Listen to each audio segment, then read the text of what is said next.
আমার মুসলমান ভাইদের উপর নির্মমভাবে রাতের আধারে আঘাত করে 500-ও অধিক আমার ভাই বোনদেরকে হত্যা করেছিল। আমার করা হচ্ছে, ঠিক না?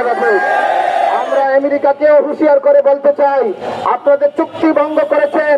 এই বিজয়ের সময়, মক্কা বিজয়ের পূর্বে সেই কাফেররা সেদিন চুক্তি ভঙ্গ করেছিল, তারপরেই কিন্তু মক্কা বিজয় শেষিত হয়েছিল।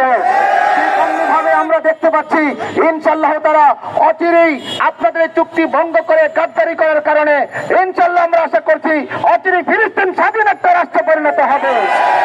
আমরা দেখতে পাচ্ছি আমাদের প্রতিবেশী রাষ্ট্র ভারতের দিকে তাকালে আমরা দেখতে পাচ্ছি সেখানে মুসলমানদেরকে নির্বিচারে হত্যা করা হচ্ছে, মসজিদে আগুন দেওয়া হচ্ছে, মাজারে আগুন দেওয়া হচ্ছে। এই উগ্রবাদী হিন্দুরা যেমনি ভাবে ভারতের মধ্যে জুলুমের শাসন কায়েম করছে, আমরা তার তীব্র নিন্দা জানাই। তার সাথে সাথে বাংলাদেশের মধ্যে যারা পবিত্র মাজার শরীফে হামলা করেছে তাদেরকে আমরা উগ্রবাদী হিসেবে চিহ্নিত করব। হাকিকতে এদের সাথে মুসলমানদের সত্যিকার অর্থে কোনো সম্পর্ক থাকতে পারে না। অতএব আমরা হুঁশিয়ার করে দিতে চাই, পৃথিবীর জমিনে যারাই উগ্রবাদী তাদেরই একদিন না একদিন বিনাশ হয়েছে, পতন হয়েছে। অতএব মুসলমান ভাইদের উচিত এই মুহূর্তে আহলে সুন্নাত ওয়াল জামাতের আকীদায় বিশ্বাসী হয়ে এক পতাকার তলে সকলকে ঐক্যবদ্ধ হওয়া। যদি আহলে সুন্নাত ওয়াল জামাতকে মেনে নিতে পারেন, মুসলমানদের বিজয় অনিবার্য এবং অতি নিকটে ইনশাআল্লাহ। আজকে আমরা আহলে সুন্নাত ওয়াল জামাত বাংলাদেশ টাঙ্গাইল জেলার পক্ষ থেকে এই প্রতিবাদ বিক্ষোভ মিছিল আয়োজন করেছি।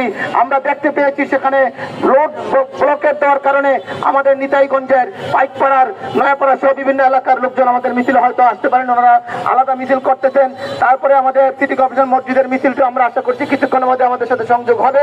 আমরা এখান থেকে আবার সেই পাঠাগারের কাছে যাব, সেখানে গিয়ে সংক্ষিপ্ত দুরূদ সালাম পড়ে আমরা আজকের মিছিল সমাপ্ত করবো ইনশাআল্লাহ। আজকে যারা এই মিছিলে অংশগ্রহণ করেছেন রোজা রেখে, আমি মনে করছি আপনারা শুধু মিছিলে অংশগ্রহণ করেন নাই, আপনারা ইসরায়েলের বিরুদ্ধে ফিলিস্তিনের পক্ষ হয়ে যুদ্ধে অংশগ্রহণ করেছে। আল্লাহ পাক আপনাদেরকে উত্তম জাযা কল্যাণ দান করুক। আমরা আসুন আবার মিছিল নিয়ে সামনের দিকে অগ্রসর হই। কিছু বলবেন? আর কেউ নাই কিছু বলবেন?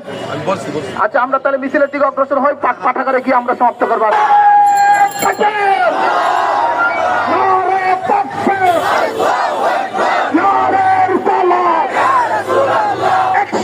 Action!